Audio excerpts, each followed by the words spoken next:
দেশি কই কত করিয়া? 1200 টাকা কেজি।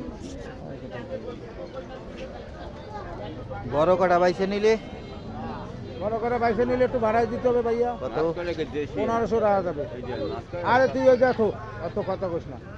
1500 টাকা দেশি কই বললেই তো একটা হলি কিনতে দিই। না না না দেন না, একটা হলি কিনতে দেন না, দেন না, দেন আপনি 1400 রে না দেন না। তো কত রে দেবেন আপনি?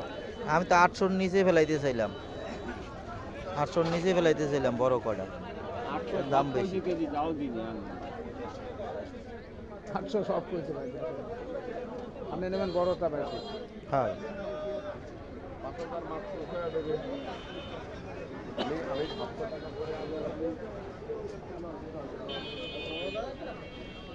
মাছ কটা দেশি, সব কটাই দেশি মাছ।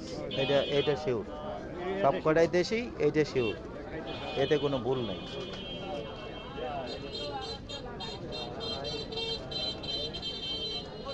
বিদেশি কই যে দেশি কই পাওয়া যায় না। হ্যাঁ ভবিষ্যৎ ওই মেলিয়ে দেন ভবিষ্যৎ। লোক বাইন মাছ পাইছে আর এই কই করা পাইছে। তো শাকটা উঠে থেকে 2 তারিখ বসে বাগানে। শাক এমন বলে তো বাগানে